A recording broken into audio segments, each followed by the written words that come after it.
오늘 우리에게 허락해 주신 하나님의 말씀은 사도행전 16장 30절부터 32절까지의 말씀입니다. 그들을 데리고 나가 이르되 선생들이여 내가 어떻게 하여야 구원을 받으리까 하거늘 이르되 주 예수를 믿으라 그리하면 너와 내 집이 구원을 받으리라 하고 주의 말씀을 그 사람과 그 집에 있는 모든 사람에게 전하더라. 아멘. 우리는 삼위일체 주일과 성령 강림 주일을 지내고 이후부터 성경에서 나오는 예수님의 이름을 알고 예수님을 더 잘 믿는 시간을 갖습니다. 주제는 예수님은 누구신가입니다. 지난주에는 사람으로 오신 말씀이라는 제목으로 성육신하신 예수님을 알았습니다. 즉 육신으로 오신 예수님, 육신이 되어 오신 예수님을 알았습니다. 지난주 말씀을 잠시 보겠습니다. 예수님은 로고스, 즉 말씀입니다.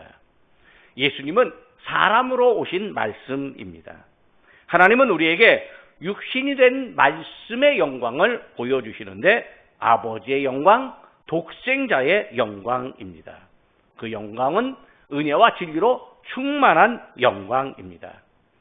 말씀이 육신이 되었다는 그 사실을 믿는 우리에게 예수님이 영광을 보여주시고 예수님의 영광의 자리로 우리를 올려가십니다. 또 예수님이 충만하게 가지신 은혜와 진리가 믿는 우리에게도 나누어집니다. 오늘은 구원의 주 예수님이라고 하는 제목으로 함께 은혜를 나누려고 합니다. 성경에서 구원의 주라고 말하는데 이 주라고 하는 말 히브리어로는 아도나이라고 하고 또 헬라어로는 퀴리오스라고 합니다. 우리 최요셉 목사님은 히브리어를 참 잘하십니다. 히브리어를 얼마나 잘하시는지. 저는 히브리어를 뜨문뜨문 읽지만 잘 못합니다. 근데 저는요 헬라어는 잘합니다. 헬라어는 술술 읽기도 하고 해석하기도 하고 또 헬라어를 가르치기도 하고 그렇게 했습니다. 그러니까 히브리어로는 아도나이라고 말하고 또 헬라어로는 퀴리오스라고 말을 합니다. 그러니까 영어 성경에서는 로드라고 LORD라고 하는데요. 하나님께 사용되는 이름으로서 주님, 또 선생님, 물건이나 어떤 노예의 주인, 소유자, 또 존경하는 분, 이런 뜻으로 쓰여집니다. 예수님은 주의 모든 이미지, 즉 주인, 또 소유자, 그리고 선생님, 존경하는 분, 이런 모든 뜻이 예수님에게 다 적용되었습니다. 그 중에서 가장 중요한 건 하나님의 이름으로서의 주인이 예수님에게도 적용되었습니다. 사용되었습니다. 주는 우리를 향한 은혜 베푸시는 이름입니다. 우리는 그 은혜의 주님, 주라고 하는 이름에 대해서 더 알아보려고 합니다. 첫 번째로 주라고 하는 명칭, 이름이 하나님의 이름으로서 사용되는데 어떻게 사용되기 시작했을까요? 구약에서 유대인들은 자기들의 하나님을 부를 때 여호와라고 이렇게 불러야 하는데 여호와라고 하는 이름이 얼마나 위대한지 함부로 부를 수가 없어서 주님, 주 해서 아도나이 이렇게 불렀습니다. 하나님께서 모세에게 당신의 이름을 여호와라고 알려주셨습니다. 출애굽기에 보면요, 하나님이 광야에서 양을 치는 모세를 향해 찾아가셨습니다. 모세에게 나타나셨습니다.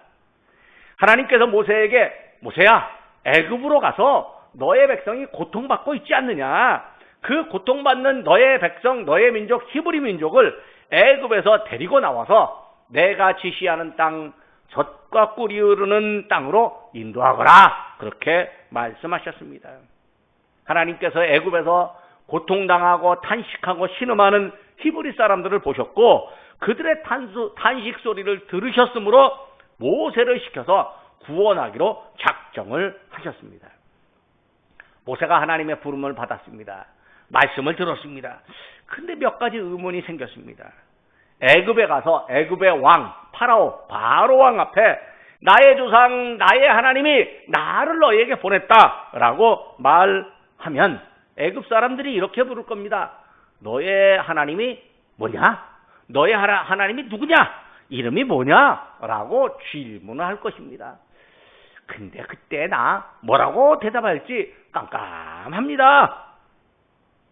왜냐하면 애굽 사람들은요, 수많은 신들을 섬기고 있었는데 그 신들마다 각각 다 이름이 있었어요. 그러니까 애굽 사람들의 생각에 따라서 모세에게도 네가 믿는 신의 이름이 뭐냐?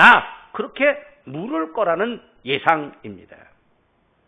이때 하나님이 모세에게 대답하시는데 출애굽기 3장 14절입니다. 하나님이 모세에게 이르되 나는 스스로 있는 자이니라.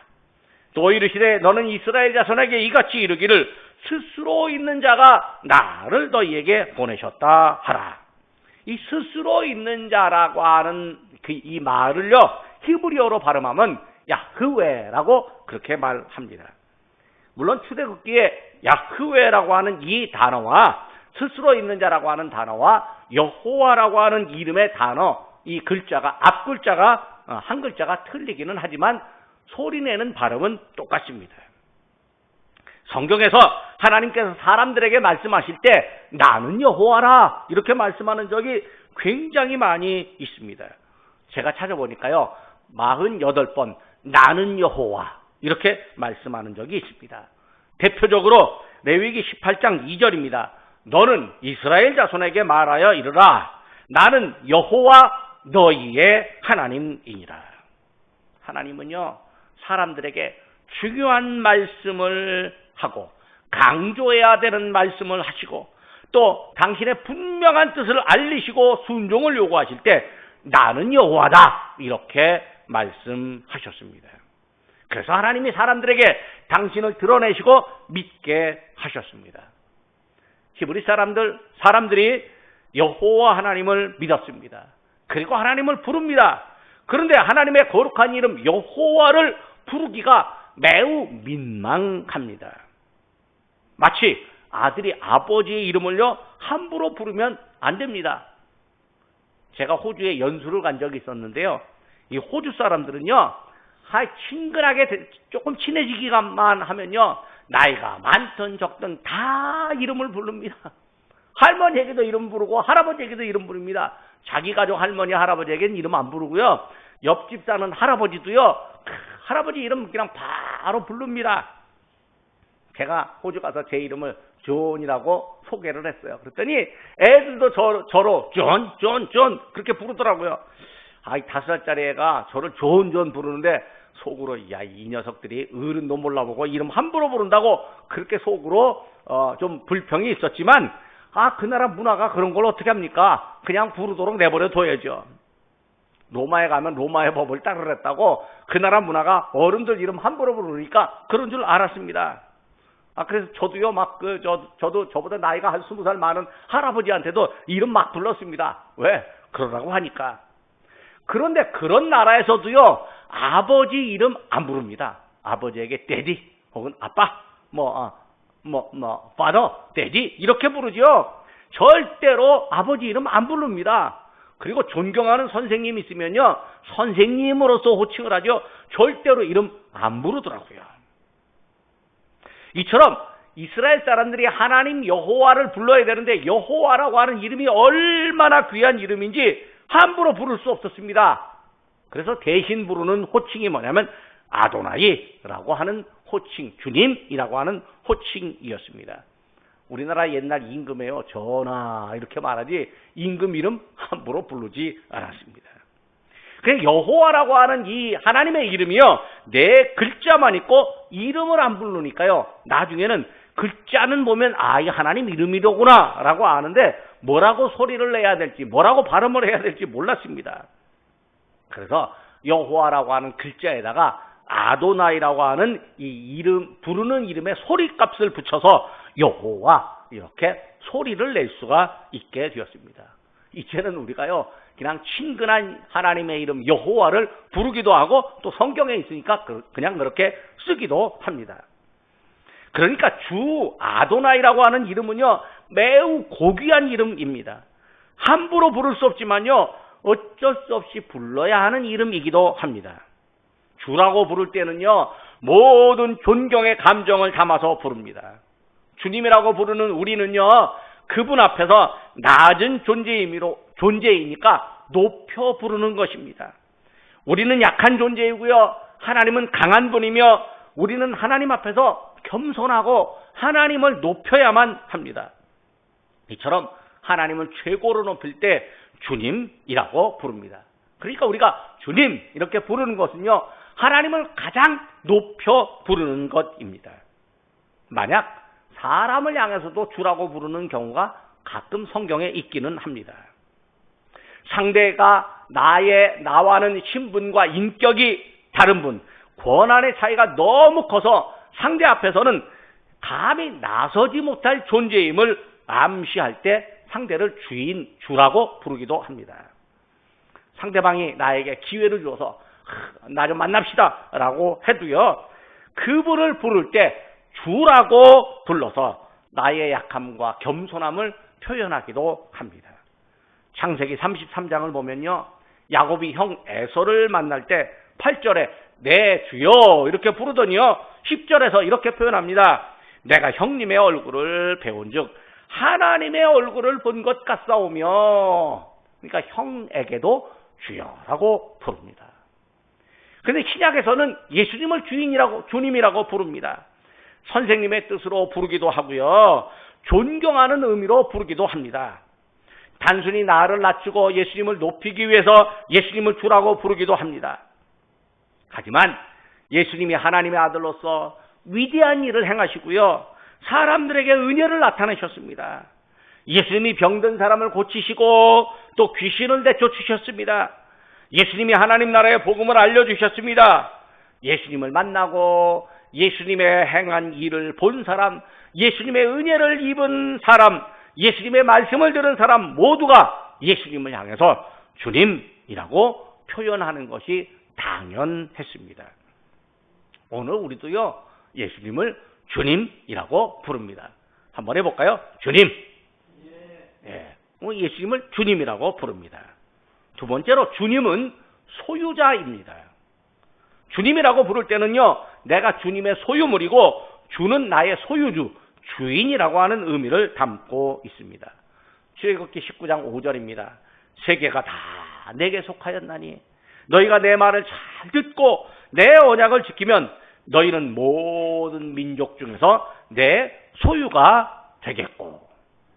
신약에서는요, 만유의 주라고 합니다. 세상에 존재하는 모든 것의 주인이라고 하는 거죠. 하나님은 세상 모든 것을 소유하십니다. 그러므로 모든 사물이 하나님께 복종합니다. 또 예수 그리스도께도 복종합니다. 예수님이 주님이심은 만물의 소유자라고 하는 의미를 담고 있습니다.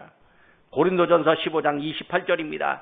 만물을 그에게 복종하게 하실 때에는 아들 자신도 그때의 만물을 자기에게 복종하게 하신 이에게 복종하게 되리니 이는 하나님이 만유의 주로서 만유 안에 계시려 하심이라. 뿐만이 아니라 만유의 주뿐만 아니라 만주의 주이십니다. 세상에서요, 사람을 주라고 부르는 경우가 있는데 그 주라고 불리는 사람에게도 하나님께서, 예수님께서 주님이십니다. 이 모든 것들의 단연 으뜸이 하나님입니다. 세상에서 존경받는 대상이 많지만요, 그 존경받는 대상들 중에 최고는 하나님입니다. 주라고 불리는 것들이 하나님을 주님으로 불러야 하고요, 존경을 받는 모든 대상이 하나님을 경외해야 합니다. 세상에서 참 학문적으로 또 정치적으로 참 위대한 일을 하는 분들이 있습니다. 그분들이 하나님을 주님으로 부릅니다. 그걸 보면 우리도 하나님을 주님으로 불러야 되겠구나, 예수님을 주님으로 불러야 되겠구나 라고 하는 것을 깨닫습니다. 하나님이 세상에서 가장 유일하고 높으신 믿음의 대상입니다. 하나님은 모든 사물과 사람이 하나님 앞에 굴복하기를 원하십니다. 신약 성경에는요, 만주의 주라고 하는 그 표현이 딱 3번 등장하는데 이때마다 만왕의 왕이라고 하는 표현이 동시에 나옵니다. 즉 세상에 왕들이 많지만요, 정치가들이 많고 또 뭐 제국을 이룬 어떤 그 위대한 제왕들, 대왕이라고 불리는 사람들이 많지만 그 대왕들도 하나님 앞에서는 그냥 굴복해야 될 존재들입니다. 세상의 권력을 가진 왕도요, 하나님 앞에서는요, 단숨에 사라질 수도 있습니다. 다니엘서 5장 26절과 27절에 보니까요, 하나님이 왕의 나라를 세워서 끝나게도 하실 수 있고, 왕을 저울로 달아보니까요, 부족함이 보이기도 한다. 이렇게 말씀합니다. 사람이요, 권력을 가지면 교만할 수 있습니다. 그러나 그 권력을 유지하고 세우기도 하시고 사라지게 하시는 분이 하나님입니다. 신약성경에서 만주의 주 만왕의 왕을 예수님께 적용합니다. 계시록에서 이렇게 말합니다. 계시록 17장 4절입니다. 그들이 어린 양과 더불어 싸우려니와 어린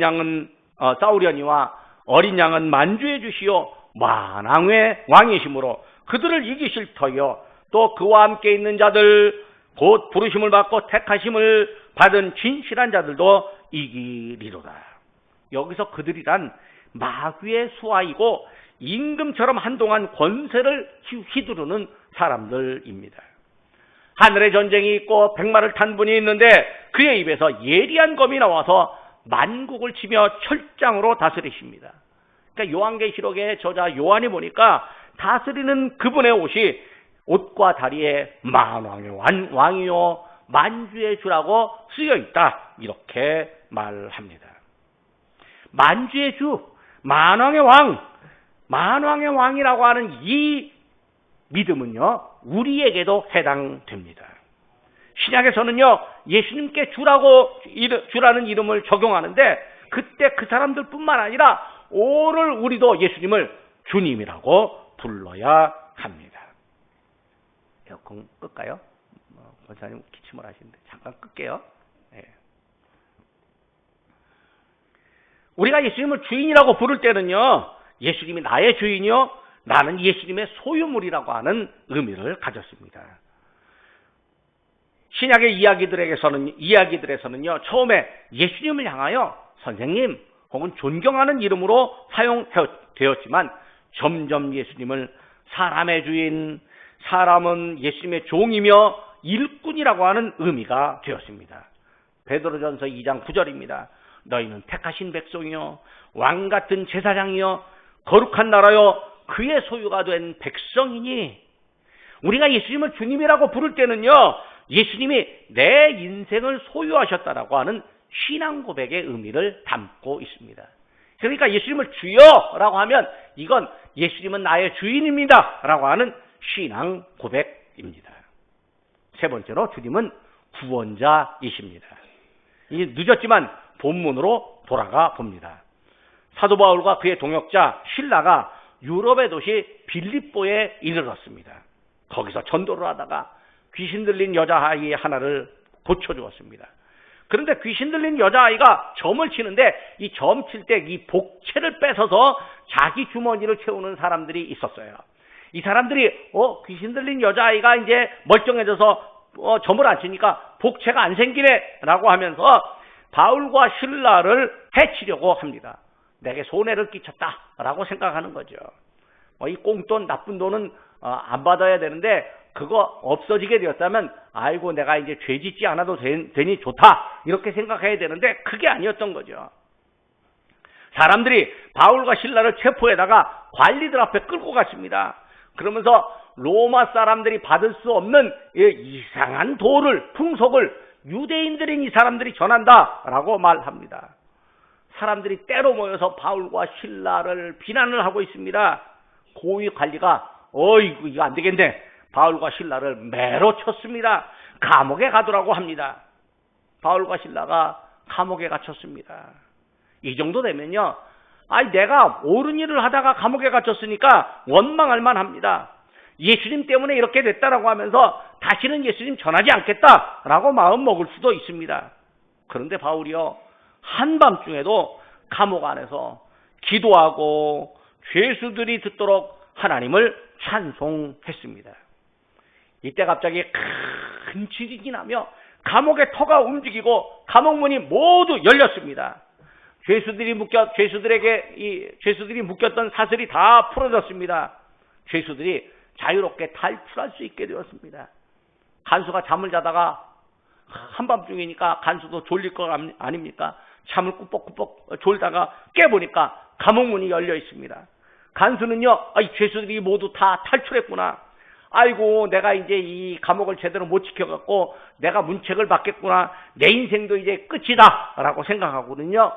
차고 있는 칼을 빼갖고 자기 몸을 내치고 자결을 하려고 합니다. 이때 감옥 안에 있는 바울이 큰 소리로 말합니다. 내 몸을 상하지 말라. 우리가 다 여기에 있다. 간수가요, 등불을 들고 감옥 안을 들여다보니까 컴컴한 그 감옥 안에 바울과 실라가 있습니다. 간수가요, 바울과 실라 앞에 엎드려 절을 합니다. 그리고 감옥 밖으로 데리고 나갑니다. 간수가 생각하기에 감옥문이 열려도 도망하지 않고 자기에게 몸을 상하지 말라라고 하는 분이 보통 분이 아닙니다. 간수는요, 바울과 실라가 감옥까지 오게 된 이유를 알고 있습니다. 그래서 간수가 질문을 합니다.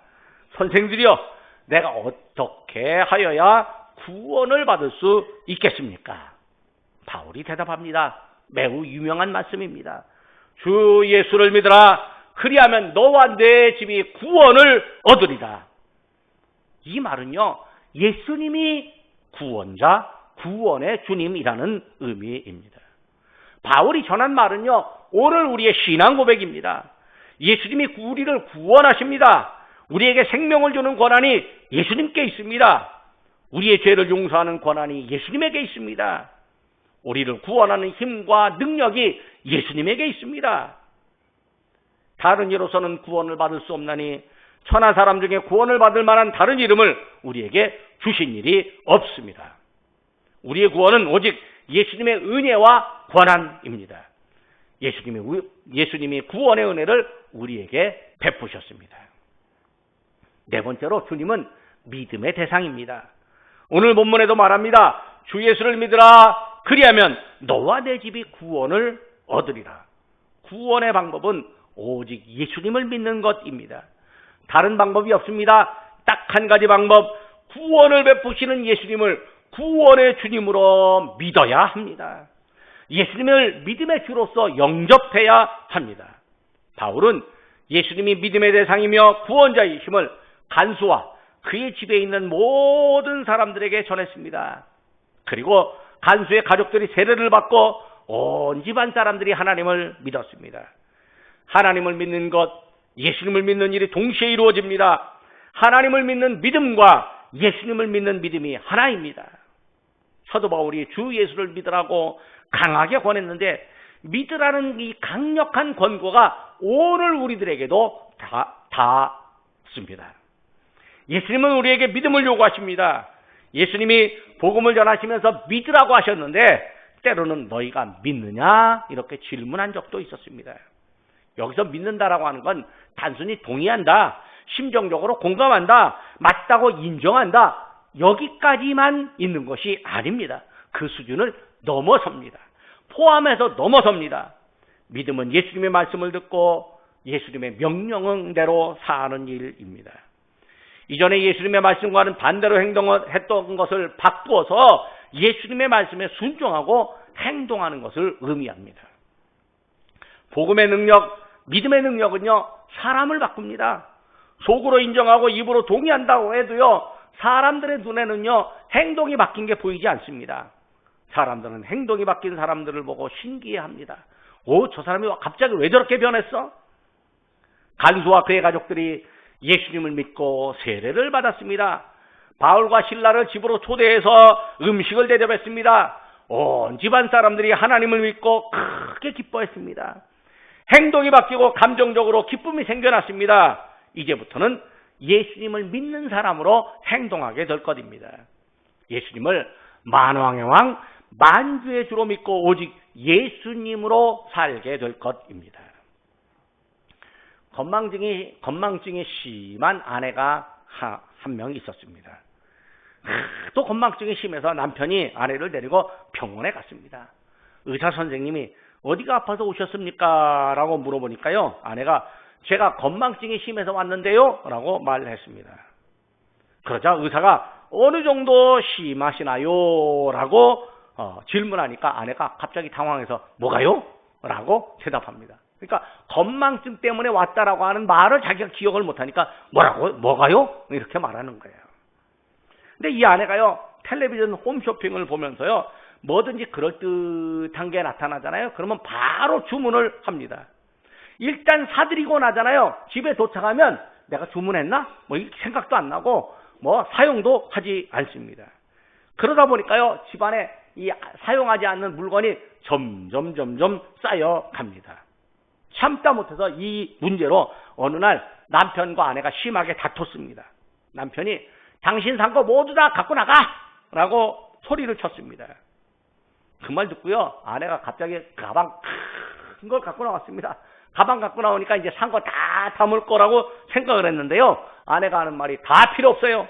이 가방에 딱 하나만 넣을게요. 당신 이 가방 속에 들어가. 나 당신만 데리고 가겠다. 이렇게 말하는 거죠. 건망증이 심한 아내에게도요, 남편이 최고였어요. 여러분, 이 세상에 우리가 가진 건 많이 있습니다. 또 갖고 싶은 건 많이 있습니다. 그러나 만왕의 왕, 만주의 주, 만유의 주 예수님, 그분 한 분을 가져야 되는 거예요. 그분 한 분을 먼저 믿어야 하는 거죠. 말씀을 맺습니다. 예수님은 주인입니다. 예수님은 우리를 소유하신 분입니다. 예수님은 나의 왕, 나의 주인입니다. 예수님은 내게 믿음을 주시는 믿음의 주님입니다. 예수님은 믿음의 시작이요 완성입니다. 예수님은 나를 구원하시는 주님 구원자입니다. 예수님은 우리의 삶을 바꾸십니다.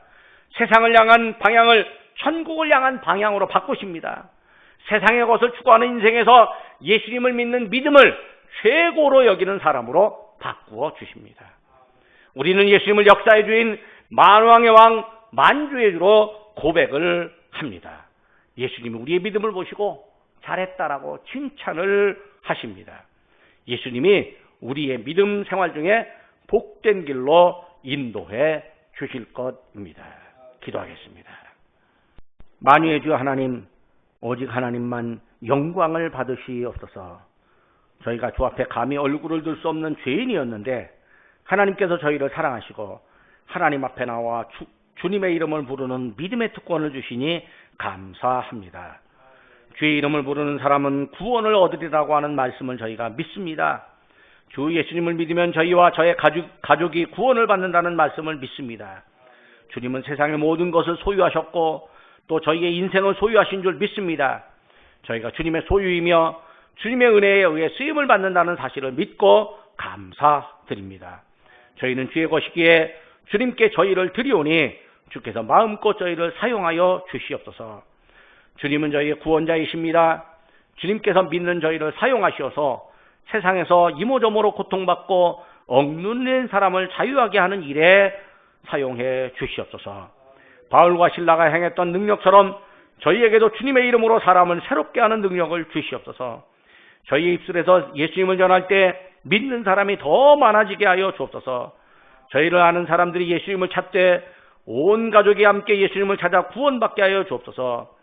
믿음으로 새로운 가치관을 세우고 온전하고 성결하게 행하는 사람들이 이 땅에 더 많아지게 하는데 푸른 초장교회를 사용하여 주시옵소서. 만주의 주이신 예수님을 찬양하고 예수님께 순종하는 사람이 더 많아지게 하여 주옵소서. 만왕의 왕이신 예수님의 이름으로 기도드립니다. 아멘.